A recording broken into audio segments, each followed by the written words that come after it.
du Père et du Fils et du Saint-Esprit. Amen. Que la grâce et la paix de notre Seigneur Jésus-Christ soient avec vous. Chers frères et sœurs dans le Christ, aujourd'hui, l'Église en RD Congo et dans d'autres coins du monde célèbre la solennité de l'Ascension du Seigneur. C'est le Père Michel Manga SVD, missionnaire du Verbe divin. Le thème pour notre méditation d'aujourd'hui est le Christ exalté règne sur l'histoire. Frères et sœurs, peuple de Dieu, 40 jours après Pâques, l'Église célèbre la solennité de l'Ascension du Seigneur, qui est son entrée dans une nouvelle manière d'être présent. Dans la première lecture tirée des Actes des Apôtres, premier chapitre, Luc décrit Jésus qui est élevé sous les yeux des disciples. Dans le langage biblique, monter au ciel ne signifie pas voyager dans l'espace. Le ciel dans la Bible désigne d'abord la sphère divine, la gloire de Dieu. Lorsque Luc écrit que Jésus est emporté au ciel, il affirme une vérité théologique. Jésus crucifié et ressuscité entre pleinement dans la gloire du Père. En d'autres termes, celui qui a connu la fatigue, les larmes, la souffrance, l'humiliation de la croix est maintenant exalté à la droite du Père. Bien-aimés dans le Christ, l'Ascension proclame donc une espérance extraordinaire. Notre humanité est déjà entrée en Dieu dans la personne du Christ. Saint Paul le dit magnifiquement dans la deuxième lecture, Éphésiens 1, 17 à 23. Le texte dit « Dieu l'a fait asseoir au-dessus de toute domination, puissance et souveraineté. » Cela veut dire qu'aucune puissance du mal n'a le dernier mot, ni la peur, ni le péché, ni la mort, ni les injustices de l'histoire. Le Christ règne, même lorsque le monde semble chaotique. Et cela change notre manière de vivre les crises, parce que beaucoup regardent l'histoire avec peur à cause des guerres, divisions, violences, perte de foi, souffrance personnelle. Mais l'Ascension nous rappelle aujourd'hui que le Christ n'a pas perdu le contrôle de l'histoire. Les ressuscités gouvernent encore son Église, même dans les tempêtes invisibles. Le texte dit encore, alors que les disciples regardent le ciel, deux hommes vêtus en blanc leur disent, « Pourquoi restez-vous là à regarder le ciel ?» Les disciples veulent rester dans la contemplation, mais le christianisme n'incarne pas une spiritualité d'évasion. L'Ascension ne nous détourne pas du monde, elle nous renvoie au monde. Nous aussi, parfois, nous restons immobiles, enfermés dans la nostalgie, paralysés par nos blessures, figés dans le passé, attendant un miracle sans avancer. Or, les anges disent en quelque sorte, « Maintenant, allez », parce que l'Église naît précisément dans cet espace entre l'absence visible du Christ et la mission. L'Ascension inaugure le temps de la responsabilité chrétienne. Le Christ agit désormais à travers son corps mystique qu'est l'Église.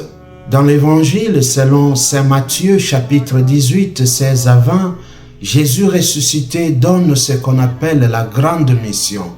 Allez de toutes les nations, faites des disciples. Exégétiquement, le verbe principal du texte n'est pas aller, mais faire des disciples.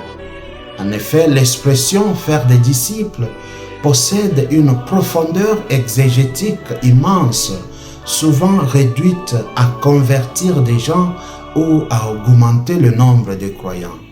Le verbe grec matheteosate, traduit par faire des disciples, ne signifie pas simplement enseigner, ni seulement convertir. Il signifie former quelqu'un à devenir un apprenant, un compagnon, un imitateur vivant du Maître. Autrement dit, on ne fabrique pas des adhérents, on accompagne une transformation existentielle. Donc le disciple dans le monde juif était plus qu'un étudiant. Dans le judaïsme du 1er siècle, un disciple, talmide, n'était pas simplement quelqu'un qui apprenait des informations religieuses. Il vivait avec le maître pour observer sa manière de vivre, imiter ses attitudes, adopter sa vision du monde et reproduire sa vie. Le disciple voulait devenir comme son maître. Ainsi, quand Jésus dit « faites des disciples », il dit « faites des personnes qui apprennent à vivre comme moi ».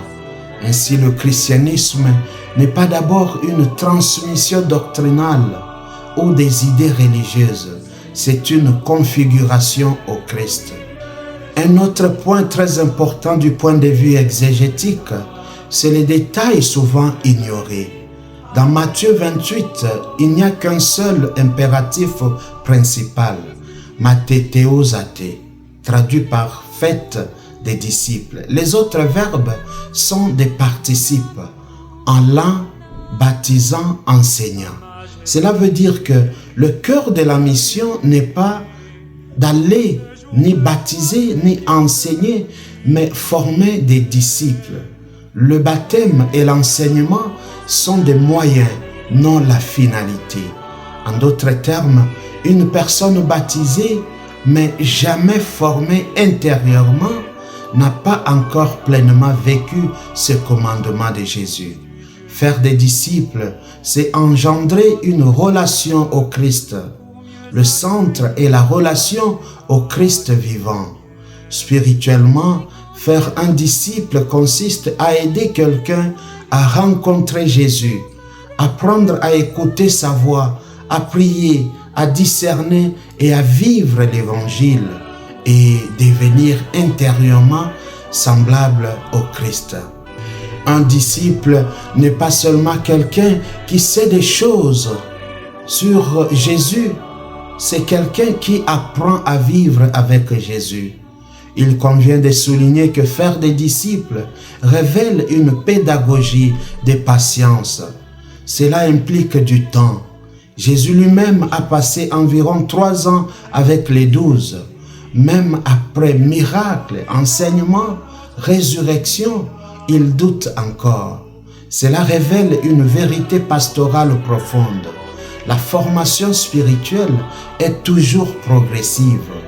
On ne produit pas un disciple, on accompagne un chemin. Faire des disciples bien-aimés n'est pas remplir une église, ni accumuler des sacrements, moins encore imposer une morale. C'est marcher avec quelqu'un, former intérieurement et conduire à une relation vivante avec le Christ. Le commandement de Jésus pose une question radicale. Sommes-nous seulement des croyants ou des vrais disciples? Un croyant peut assister à la messe, connaître des prières, être religieux, mais un disciple cherche à ressembler au Christ, laisser l'Évangile transformer ses choix, apprendre continuellement, demeurer avec le Maître. Et plus profondément encore, on ne peut faire des disciples qu'en étant soi-même disciple. On transmet rarement ce qu'on ignore, mais on rayonne ce qu'on vit. La vraie question de l'ascension n'est pas est-ce que je parle de Jésus, mais est-ce que ma vie aide quelqu'un à devenir plus proche du Christ.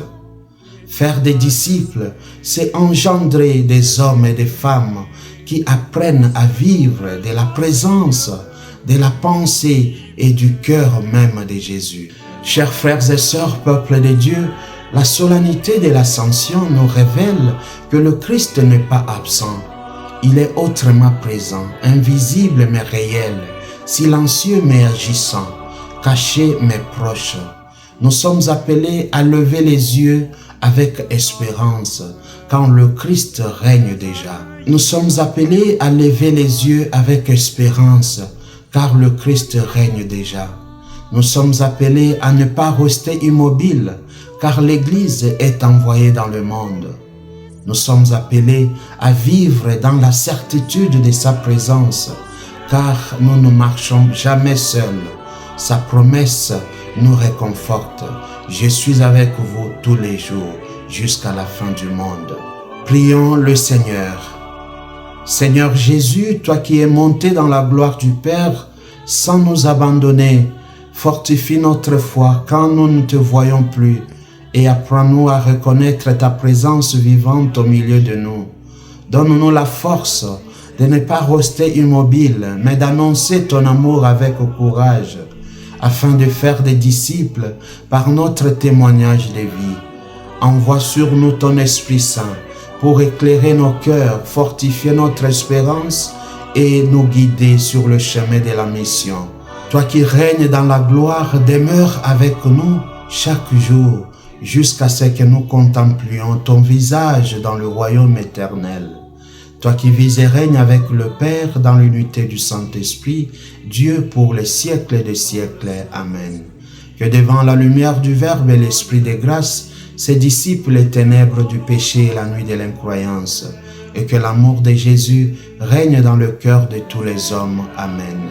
Que Dieu Tout-Puissant vous protège et vous bénisse, au nom du Père et du Fils et du Saint-Esprit. Amen. Bonne fête de l'Ascension du Seigneur.